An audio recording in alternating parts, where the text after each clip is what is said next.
Now, when we read this Acts 2 passage, I often, I don't know about you, when I read passages in the Bible, I struggle to kind of picture and visualize what's going on. I think often Pentecost was them all sitting in pews, nicely, politely. No, it wasn't. It was chaos. I think it was chaos. There was people from all over the world coming and descending on Jerusalem. Streets were full, beds were full. There was just people everywhere. And God doesn't kind of work in our nice little ways sometimes. Sometimes it surprises us, it challenges us, it changes us. And so I think this scene was probably pretty crazy kind of scene. I mean, some people are saying that they're drunks, so like there's kind of weird and wonderful things happening. People are getting a sense of like, whoa, what this is, But I struggle to read that when I sit here. We just sit in our nice pews and all polite and very kind and gentle and listening, like I don't think that was kind of the scene that was set. So here's where we are in the story of Jesus, in the Jesus narrative. So Jesus rose from the dead 50 days ago before this festival, Pentecost. Okay, so it's 50 days since Jesus rose from the dead. He's been going around showing himself to his disciples and doing a few things here and there. And then about 10 days ago, he rose to heaven. The disciples are standing around on a hill and he rises to heaven and they're all sitting there going, they sort of see him kind of become who he was always intended to be. And since then, the disciples have been in the temple, sitting in the house, and choosing some replacement disciples from the ones, for the one that didn't make it to that day. And so you can see, I want to put Luke 24 up. So this is Luke and Acts go together. It says, and this is what Jesus says just before he goes. He says, I'm going to send you what my Father has promised, but stay in the city until you've been clothed with power from on high. So they're sitting there waiting for this promise that Jesus gives them. When I was 12 years old, I spent a lot of time in hospital. And one day, I was going in for my treatment, and Dad took me in the morning to have a surgery that day. It probably was about 8 a.m. And we got in there, we set ourselves up. I was in a big room with lots of beds. There was sort of 6 or 8 beds around the room. And I set myself up. There's toys in the corner. There was an Xbox. It's the children's ward. There was, I'd brought in some stuff, and I was nil by mouth, so that meant I couldn't have any food, no food. And so I'm sitting there waiting for the hospital. It gets to morning tea, and I'm still haven't eaten anything since this morning. I was starving, but I just had to keep on waiting, right? So I just kept waiting. It got to lunch, nothing had happened, and I was still sitting and waiting. Got to afternoon tea time. You can tell how I was measuring time. And again, nothing had happened, right? And then finally, my mum comes in to pick me up at the end of the day, and nothing had happened the whole day. The nurses didn't even really know I was there. It was disappointing. In fact, I had to go another day and do another, waiting for my stomach to calm itself. But I'd waited just one day for something to happen. Day after day, for 10 days, the disciples waited for something to happen. And then this day arrives. And so it's a pretty monumental day. But to get the full significance of this day, I think we want to kind of take a short walk through the Bible. So just bear with me, it's going to be short. We start away. I always like to start in Genesis because I think it sets up a lot of what happens in the Bible. And the first thing that happens in the Bible is God makes the earth and forms it out of chaos into order. And he creates, he orders it, he fills it. So what he makes on day 1 to 3, he fills on day 4 to 6. And then he places his image inside it. God is creating a temple. This is exactly the same process they went through when they set up temples. God is creating, so the Genesis 1 story is about creating a temple, and the temple is the Garden of Eden. And then on the seventh day, at the end, it says this: the heavens and the earth were completed in all their vast array, and by the seventh day God had finished the work he had been doing, and so on the seventh day he rested from all his work. And so for 6 days there's work. There's the last day they place the image, the idol, in the temple, and on the seventh day God's presence rests and reigns in that place. If we jump forward, the other thing about this is that Genesis 1 and 2 has a real sense of intimacy together. There's an intimacy between heaven and earth. They're like touching. They're like touch points. And so again, that's part of what a temple is meant to be, this kind of touch point between heaven and earth. When they built the actual temple, it actually has a lot of garden imagery in it because of this Genesis kind of setup. So we jump forward to Moses. He's a big character in the Old Testament, and he stands on Mount Sinai, and God's presence shows up in the form of a burning bush. Fire is there when God's presence reigns.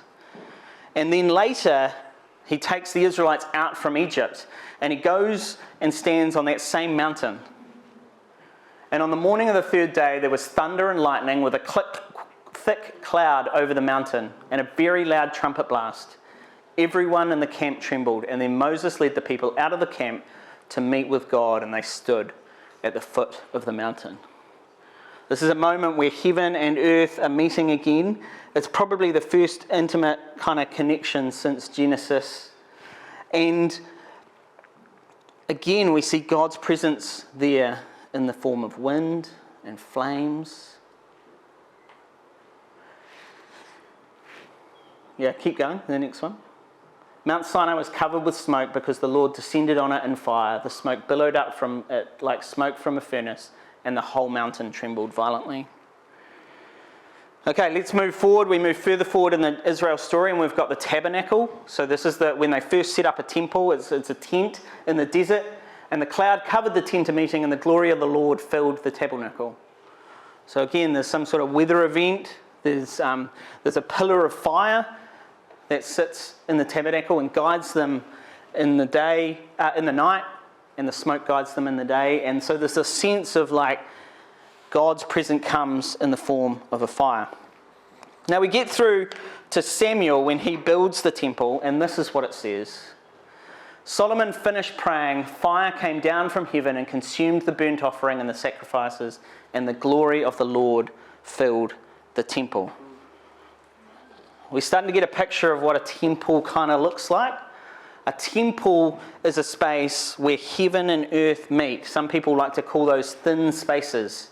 A friend of mine she loves to go out to the rocks out in the south coast and finds that's a really thin space for her, where heaven and earth meet. Temples are places where God's presence rests and rules.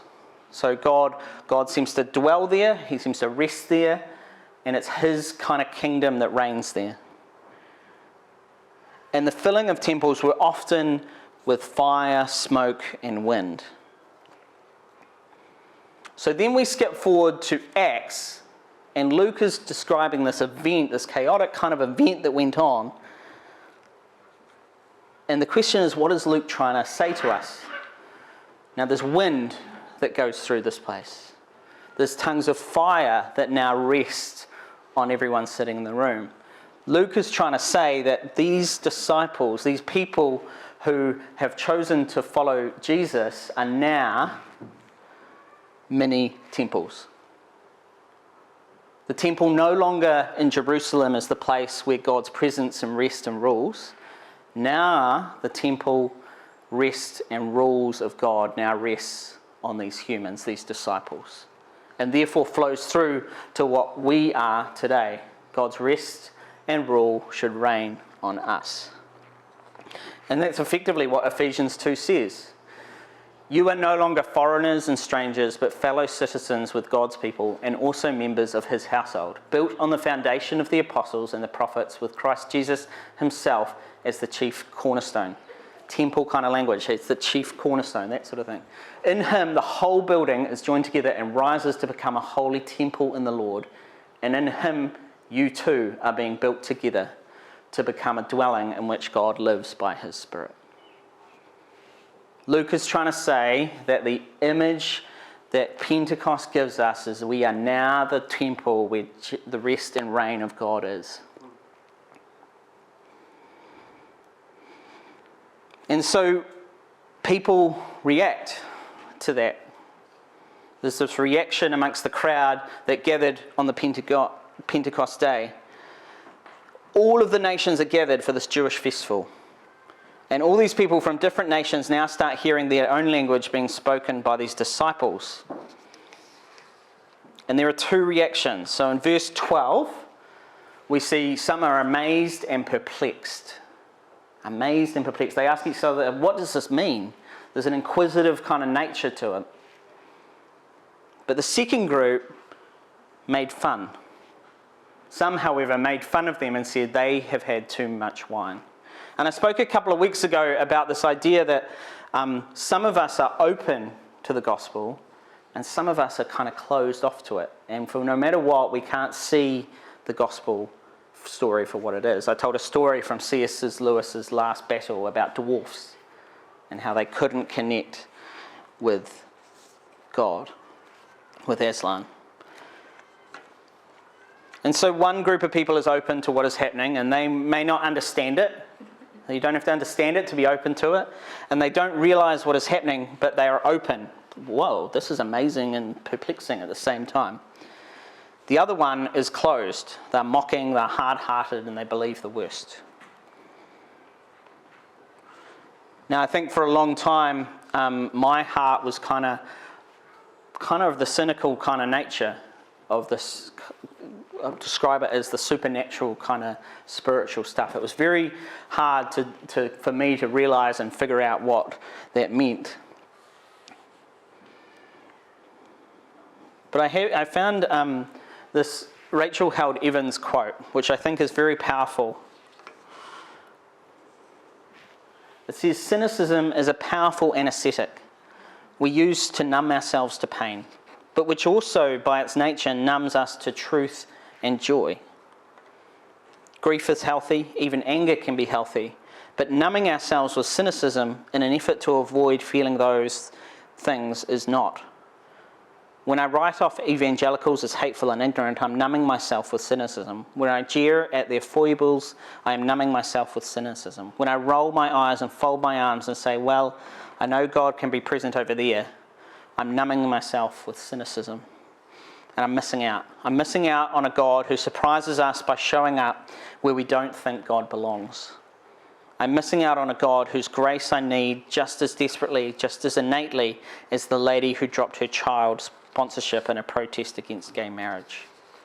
Cynicism may help us create simpler storylines with good guys and bad guys, but it doesn't make us any better at telling the truth, which is that most of us are a frightening mix of good and evil, sinner and saint.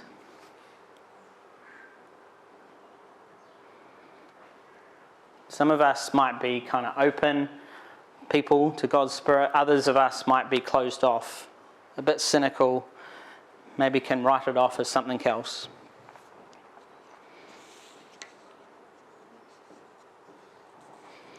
Lastly, Peter in this passage gets up to explain kind of what is happening. So we've had the picture that Luke wants to give us of being many temples.